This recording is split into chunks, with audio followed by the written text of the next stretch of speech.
Today, I'm the host who is the Program Director for MBA in Healthcare Management. All right, we have here, I would like to say welcome to Datuk Dr. Shaiful Azmi Yahaya, who is currently the Senior Consultant and Cardiologist and Chief Clinical Officer at Institut Jantung Negara IJN, National Heart Institute. And we are very proud to have him as our MBAHM student. Thank you, Ratinish. Assalamualaikum warahmatullahi wabarakatuh, and a very good evening to all the attendees. Firstly, I would like to thank IMU for having me to become the speaker for today. I feel honored and I feel energized. I must say this because it's not an easy way actually to giving a talk to so many interested people. And I am currently the Chief Clinical Officer in Institut Jantung Negara, which is one of the cardiac hospital, the biggest cardiac hospital, I must say, in the nation, in Malaysia, perhaps also in this region of Southeast Asia. And my role as a Chief Clinical Officer is similar to what you might know as a medical director of a hospital. So I'm currently handling, the hospital's clinical issues. Thank you, Dr. Nish. Thank you so much, Dr. Shaiful. So we have you here to share some of your insights, right? In terms of, we can start on with your journey about how your career journey and what led you to your current role as a Chief Clinical Officer at IJN. Could you please give some insights to us? Thank you, Dr. Nish. I am a medical doctor by profession, and I graduated from University Kebangsaan Malaysia in 1995. The hostel was in Cheras, actually, in Badan Tun Razak. That's why I stayed in Cheras, because upon finishing my master's in internal medicine, I decided to join UKM as a lecturer. So in 2001, when I got my master's in internal medicine, I continued to become a lecturer in cardiology department. And after a while, I moved on to National Heart Institute in Jalan Tun Razak. So that was in 2004. And subsequently, during my training, I was sent for overseas training in Houston at the Texas Heart Institute. I became the head of department for cardiology about 6 years ago. And I was only appointed as the chief clinical officer in December 2024. So if you look at my journey, I started off very much as a medical officer and a specialist like any of you. But eventually, when I became the head of department, I started to take more roles for my understanding that I had to do this for the hospital. So not only the head of department, I also became a champion.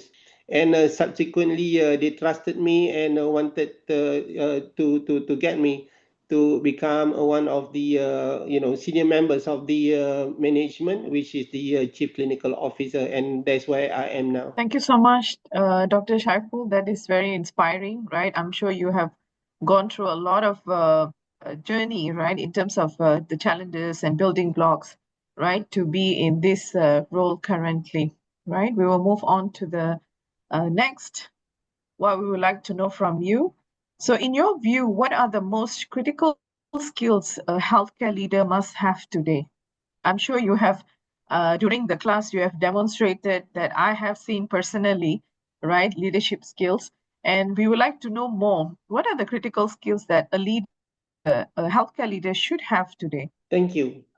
One of the things I believe in, Dr. Nish, is that you have to lead the way. You have to show the way to others. Like when I was a lecturer, I keep telling my medical students that if we were, as doctors, try to make a life, to make money out of a patient's, unfortunately, then I think we are in the wrong profession. Because if you want to make money, business is the way to get money more than what a doctor would do. So that has been my mantra all the way. And I've been telling my students that. And I believe some of them might believe me, some might not.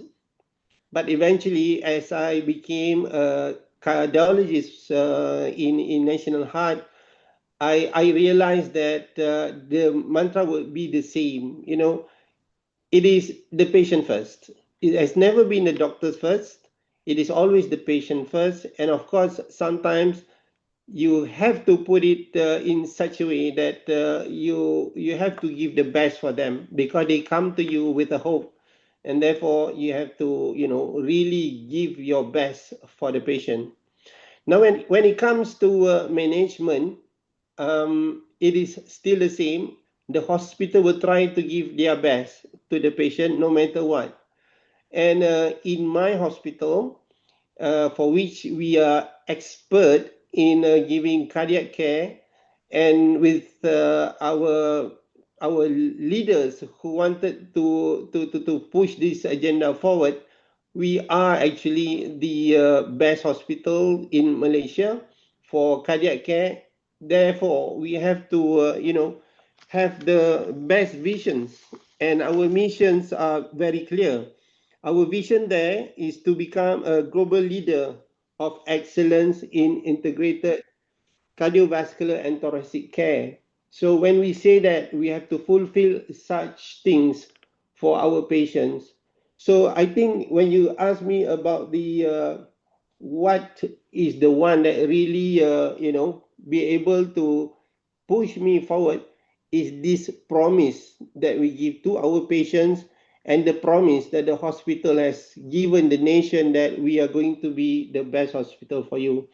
So I think with that words by itself, it is enough for us to stay strong and be neither swayed by whatever is in front of us in our path.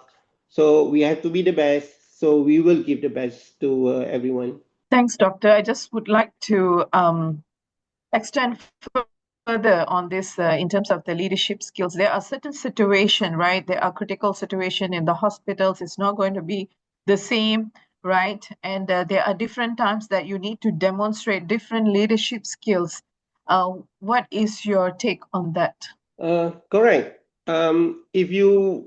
If you remember what I mentioned just now, you have to have a mantra, you have to have principles that you're going with, and not everybody will be agreeing with you.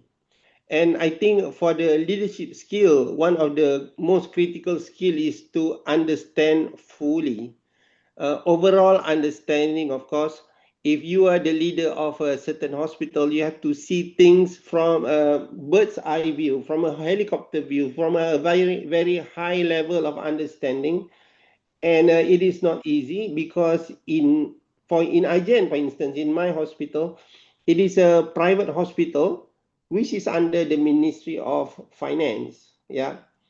Unlike other hospitals which can be seen as making a lot of money, a lot of income, we are at the same time carrying this flag, the nation flag, on behalf of the government, to be able to give the best service for everyone, not only for those who have the income, but for those who are also in the poorer side, in the B40 side, in which we have to help them with whatsoever things that we have.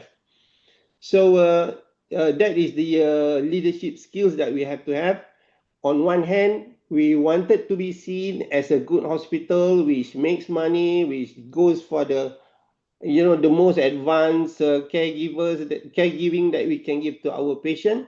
On the other hand, we want to apply this to everybody, not only for those who can afford medical care, but also for those who could not afford for medical care. So we need the kind of leadership skill to do this. Thank you so much, Dr. Shaiful, right, for the insightful sharing on what you think in terms of what are the leadership skills that need to be demonstrated at a certain specific situation. All right, so we'll move on to the next question that really that I would like to know. Okay, and I'm sure this is going to be very useful, right, for the rest of the audience who are with us today. What has been the toughest leadership challenge you faced in the healthcare, and how did you overcome it? I have always thought that as a clinician, I could, one day resign or, just retire from my field as a doctor. Yeah, but as things flow, yeah, as things rolls on, my role has been changing, and I am now in the management. The toughest challenge, if you ask me, is actually dividing time. You know, likewise, I have had a very long clinic today. I just finished at about 6:30, and I've told Dr. Nish that I'm going to come for this meeting, and she was so scared I might not make it. But like I said, dividing time is the most difficult because as a clinician, you always put your patient first. I was in Oxford in last 2 months, and I've discussed this with my supervisors there, and they were surprised that I was telling them I can still see patient, do my procedures on my patient, perform coronary interventions and valve interventions at the same time running the hospital. But I made up my mind that I have to at least give it a 50-50. I am still a doctor, but at the same time, I am the leader for the clinical side of the hospital. Now, this hospital is not small. It is a 2,500 staff hospital, which consists of more than 1,500 nurses, more than 200 doctors, and you know how the challenges are, and it's not an easy thing to run. So this is a very tough challenge, and I am actually learning a lot more by getting into IMU program. That's one of the reason why I wanted to have this study in IMU to learn more and how to tackle these challenges. Okay, thank you so much, Doctor. So, how can you please share more on how did you learn, or how are you learning how to overcome the challenges that you have through our program? Because you are with a different, your classmates definitely, they're coming from different background, right? Diversified background, and they're holding different positions. And definitely, all of you are actually learning from each other. But in terms of overcoming challenges, how did you get to know that or how did you learn that MBAHM could actually give you or uplift your skills or in terms of your experience in handling challenges? I must say the journey has been exciting so far until the day when the lecturer says, okay, you're going to submit your assignment next week or in the next couple of days, or there'll be an exam in 2 weeks time. Those are the things that actually put me down a bit, but I take that as a challenge. When you come into this kind of program, yeah, no doubt that there'll be different backgrounds of your team members, of your classmates, but that makes you think about other people. Let's put it into perspective, like the one that I underwent before, where we had to learn about the finance, about the how to talk about profit and all these things in management.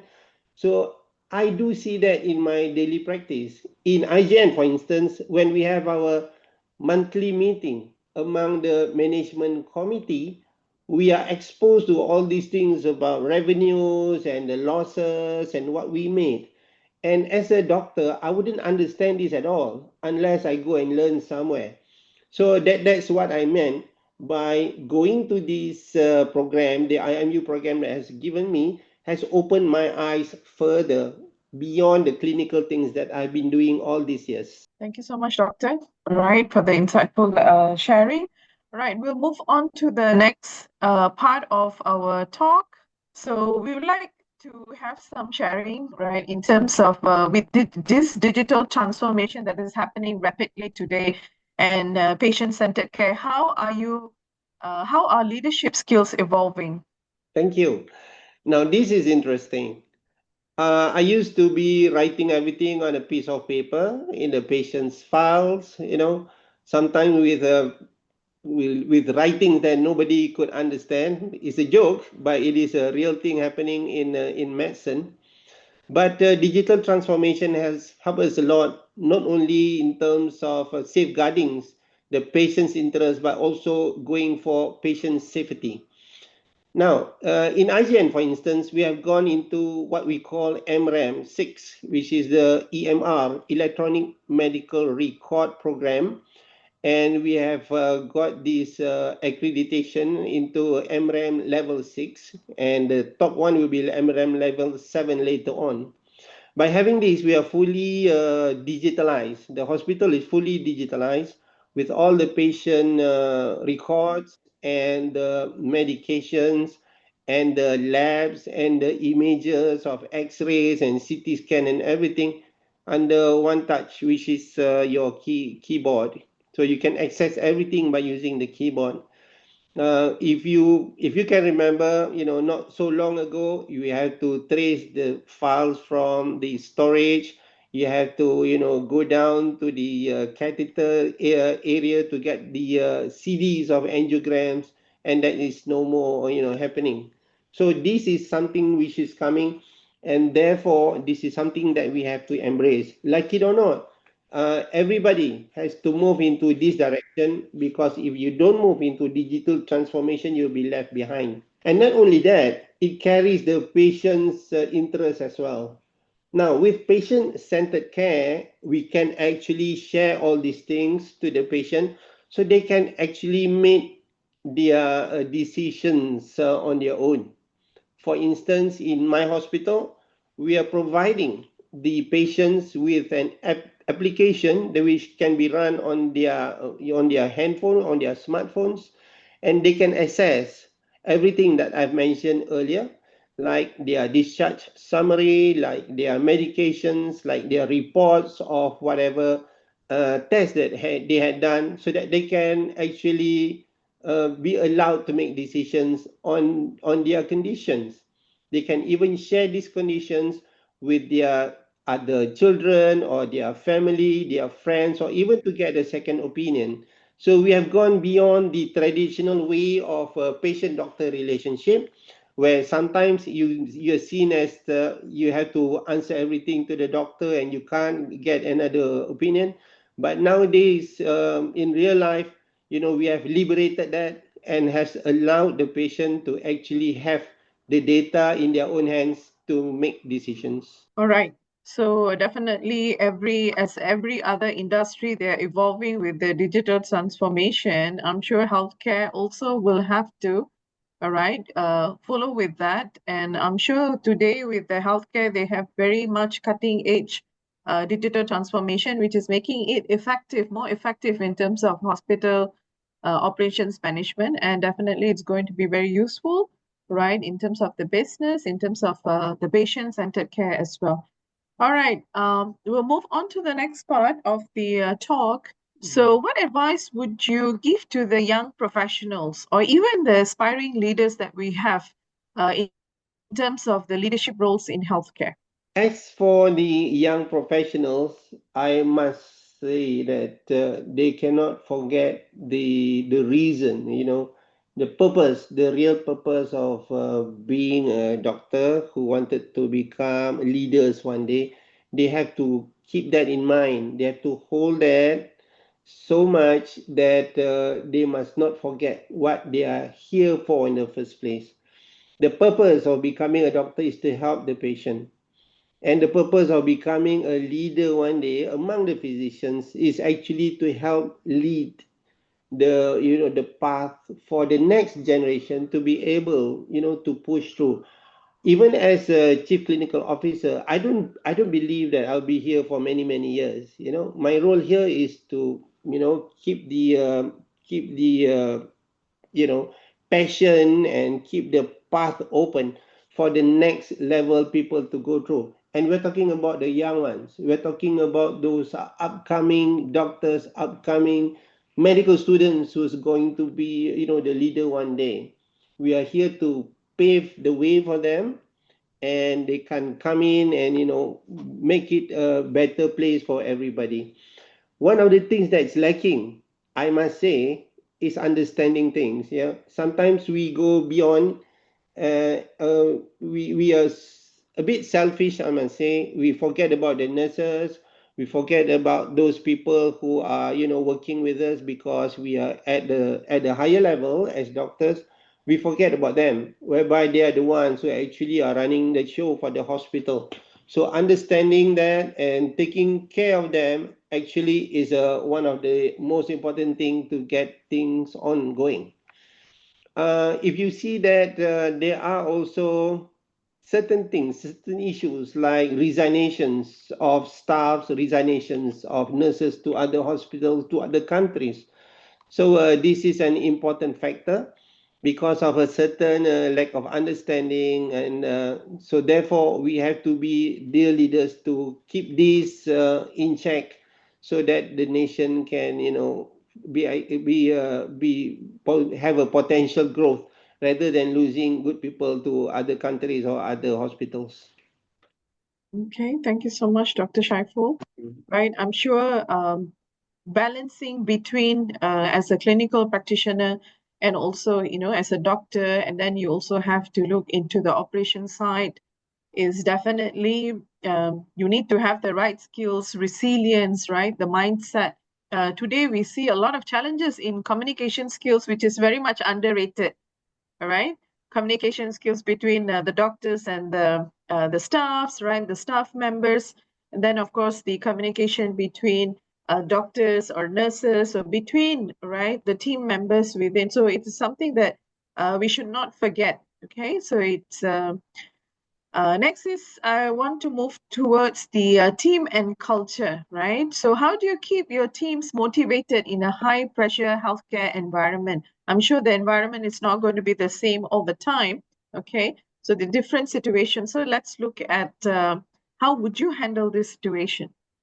Now, to keep the team motivated, it has to come from the leader. Yeah, if the leader is not motivated, the leader is like a 8 to 5 kind of person, and leave everything behind when the time comes. I don't think you can keep your team motivated. So to keep them in a ongoing, you have to show them the way. You have to be the guy who will be the first to do things.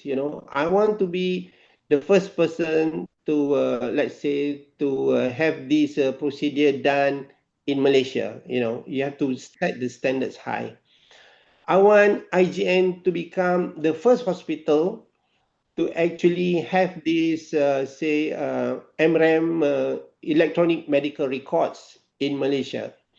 I want to have this hospital to have the first accreditation by the Joint Commission in the US, which is a an international standard for hospitals, and so forth. You cannot be just saying that, okay, you can just pass the exam and, sit on your laurels. So that's not the way it should be. If I can remember, if I were to, present at the World Conference in Washington, let's say, she'll be telling people that I'm world standard. Shaiful is world standard. So there's no issues of sending him there to give the talk. And for instance, if we are doing a case and we are having problems, and then she will shout to us, telling us that if you can't do it, nobody else can do it. That kind of push that someone gives, to us. So it has to be you, and you have to push this through. And not only that, we can do that with our team members, and the whole team will be motivated to move on and try to do something, really, really useful and something really meaningful for the hospital and, of course, to the patient. So this keeps the motivation going. Yeah, we cannot just be an average person. You have to push it hard, and not only that, we have a lot of things that we need to learn. Yeah, Right now, we are talking about technology. That's where the technology disruption comes into medical play. If you're doing something, there's always new technologies coming by. There's AI, there's new development, new devices. So those are the things that we move for. Taking care of your own people. So this is also important, and you have to have trust among your team members to allow them to push the bar further up. In order to be the best at doing things. Thank you so much for the sharing, Dr. Shaiful. I'm sure what you have learned from your leader, you transform, right?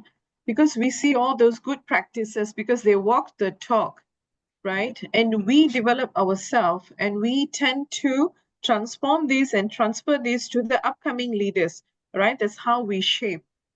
All right. So thank you very much for your sharing today, right? In terms of all your leadership journey, and I'm sure all the audience that we have will have great insights, right, from the person itself, right? Thank you so much. Welcome. Some brief overview on our MBAHM program at IMU, right? So the key part of the programs, this is something that students or the prospective candidates will always ask is in terms of the study duration. So I would like to share the few points, highlights over here. So the study duration for MBAHM at IMU, it'll be full-time, 15 months, and for part-time will be 27 months. And the target audience that we have here, most importantly, healthcare professionals, clinicians, administrators, managers aspiring to leadership roles, also, of course, professionals at the lab, right, lab scientists, and then we have all the healthcare from pharma, all we have in our program. So this is actually targeted to develop yourself, and of course, there are career path for you where you can actually land yourself in the world organization like WHO, right, United Nations, UNESCO, and of course in multinationals as well. So the mode of study, very importantly, is hybrid. So it's very flexible. So it's a blended learning. It will be online, and we also have the classes face-to-face. So the classes will be face-to-face, and you can choose to be online, or you can just the total program, if you want to be online, is totally up to you because we do have students, international students from all over the world, and the classes are mainly during the weekends. And some of the unique features that we have in our program is yearly immersion program. So students will get to visit a 5-day visit, all right, to any international location or destination, right, in terms of medical tourism, and to gain more insights on how healthcare operations are actually done in different countries. So they will be able to benchmark, will be able to learn. And it's actually a very fascinating program, and our students really enjoy themselves during this because this is something what we call is a learning program, right? From the real-time situation in other countries itself. And of course, learning directly from healthcare industry leaders because we do have our visiting professors, adjunct professors, all right, to share their insights. And next is we also place strong emphasis on networking and peer learning. That's why in our classes, we do have students coming from different diversified backgrounds so they can actually learn from each other, right? So this is something that we really put a lot of importance to. Right. So we have come to the end of the session now, and we would like to open up the floor for Q&A. For the audience, you can put up the Q&A in the chat session, and we will answer. Maybe I can say something, Dr. Nish. Sure, Dr. Shaiful, go ahead. Yeah, being a student, I'm 57. Okay, I'm going to be 57 this January. Back to school. Yeah, and I'm the oldest one in the class. And when people ask me, "Hey, why do you want to take your masters for?" Well, I would tell them, I love to learn. If I handle things that as a chief clinical officer, and I do not understand things, it will look bad on me. I might make the wrong judgment, the wrong decision, and that that could cost life, that could cost the hospital millions, which is not the way that we should be doing things. If you want to do something, you have to do it the way correctly. So I made up my mind. I've discussed with people. I've discussed with Topuan. I don't think she's here tonight. You know, the previous coordinator, I believe, Topuan, correct? And she said, why don't you give it a try? Because I was looking at that and I was thinking, okay, let's have a look at, how many universities that are providing this. The easy answer is IMU because I'm staying in Cheras. And, I've made my decision. I think this is the best decision that I did. Even so, I'm like I said just now, I always feel dreaded, when time comes for another, deadline for something. But, that's a fact as a student, and you can't run away from that. Nothing comes for free. Thank you so much, Dr. Shaiful, for your sharing on how you actually chose IMU. Definitely, we do have, the edge in terms of the healthcare, right? IMU, we have built the reputation in the healthcare industry. All right. There's also a question on, does it mean that if I'm doing part-time, maximum time for me is 27 months? What if I can complete all the modules? Right. So the thing is, we have standard 27 months for part-time. That means we have planned, all right, the modules and the journey for you. So in case if you're unable to complete, definitely you can have additional time, right? You can actually request for a deferment, or you can, take the modules later on. Definitely, you can actually do that. You just have to speak to the program leader, which is our program director, which is me, right? And I can actually work it out for you, right? Based on, because definitely sometimes we do have certain commitments that we need to put ourselves in, and we are unable to continue with the program at that particular moment. So you can always get back to me. But moving on, I think there is a questions about immersive learning. Two Uh-huh. questions here. Mhm. So they were asking, what is immersive learning, and can you share more about immersive learning project? Mhm. Any examples of this project? Immersive learning is perhaps you could probably share a little bit more about the immersive learning. Can, sure. Okay, in terms of immersive learning, is every year we do have a trip, all right? We do have a trip to a different part of the world. That means a different country.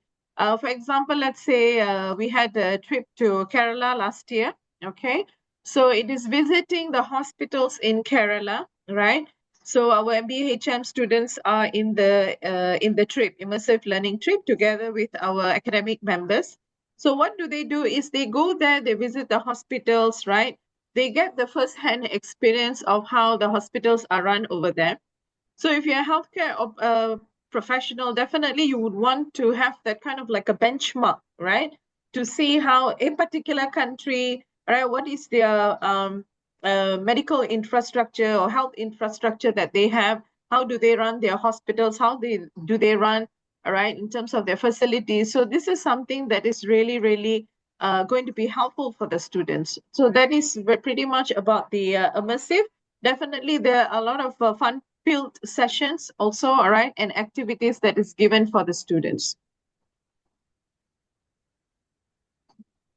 So yeah. So yeah, Yep, there's one question for Dr. Shaiful. As a clinician, do you find that there are conflicts between your role as a doctor and the role in management? Will patients benefit to be compromised for the profits of the hospital?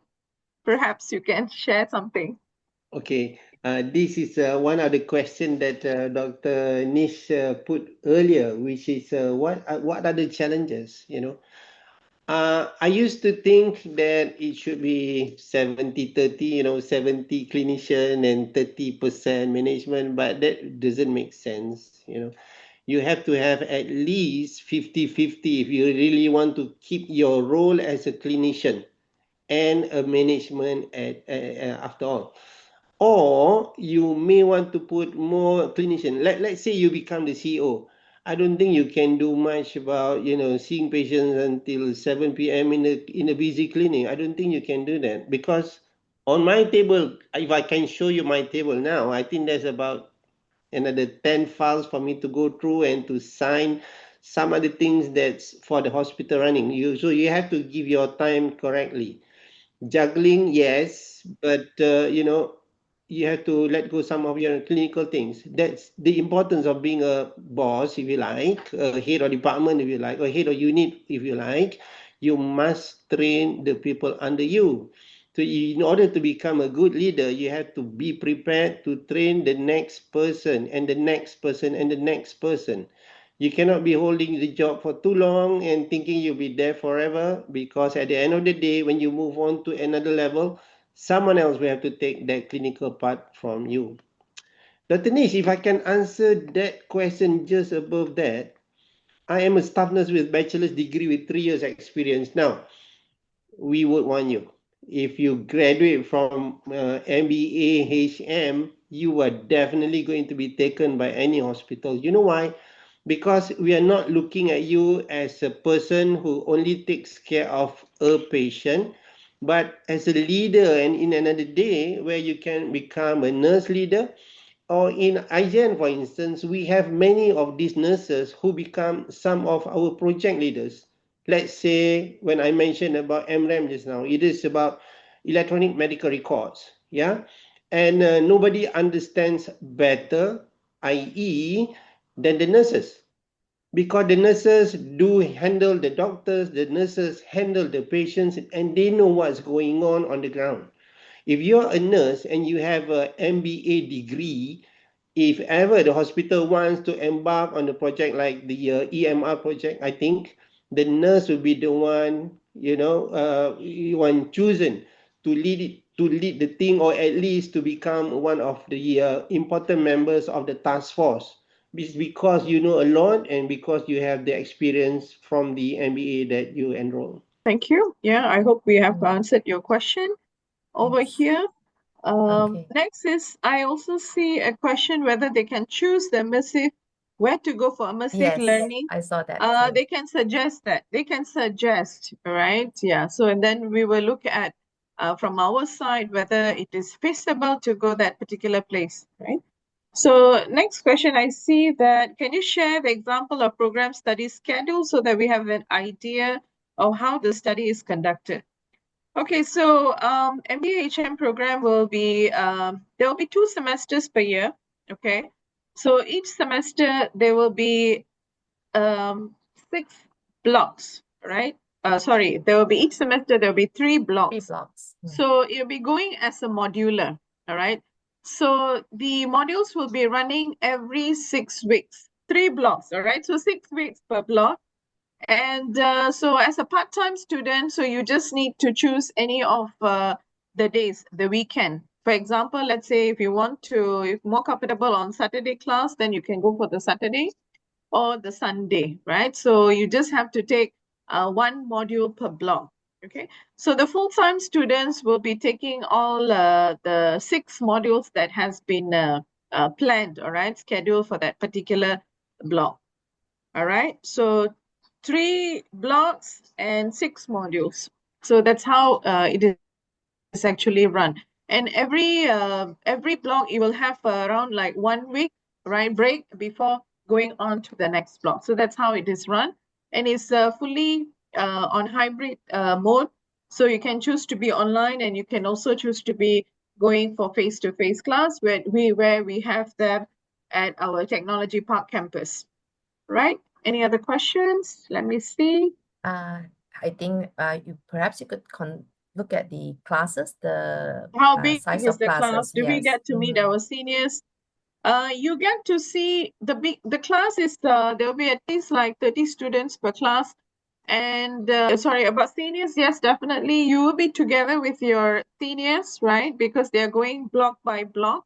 So you'll be coming across with your seniors. And about alumni, of course, if we are inviting them, definitely they will be coming to the class, or else maybe if we have any kind of like functions or something, then you can definitely meet your alumni. For the immersive project, where we can travel abroad, is this the cost? The cost is actually covered by the university for the first travel. All right. So if a subsequent, if you want to join, you can actually self-fund it. where you can travel abroad is it's actually they will go together as a group. So the school will decide where the location will be, because we need to have arrangements with the hospital at that particular country. So definitely we have that. Does it mean that I can do the whole program online? Since it's hybrid, is there any module that is compulsory? No, we do not have any module that you need to attend physically. We encourage students to come physically. We encourage them, all right? Maybe the first class or the last class, but we don't put it like, a compulsory thing for you to come. Of course, you can join the program online. What is the format of exam some MBA offers doesn't? So it's actually, most of the modules, it will be fully coursework, all right? There will be 4 modules will be having an exam, all right, which is structural question that you'll be answering, depending on which subjects that you're doing. And it'll be a very small part of the entire assessment, which is 30%, okay? Exam is actually carried online, not in the campus. The program, how long it is actually 15 months full-time and part-time, which is 27 months. Will there be finally a project? There is a management project that you will be doing, and it is, you can choose whether you want to do based on research, right? There are a couple of options that you have, like business plan, case study, consulting project, all right, process improvement. It's up to you which one that you're very comfortable, and you can work it out with your supervisor. Where I would like to also emphasize that from the day one that you join our program, you will be assigned with a mentor, all right? So the mentor will actually be guiding you throughout. So any issues in terms of, or if you have any concerns about the program, or you have anything to share in terms of, for example, what is your future direction, or in terms of your research, we do have students who are very much interested in doing research. And then because their pathway is definitely they want to go for more of a doctoral program, or they want to do some kind of like, research and or innovation. So they will be carrying that path.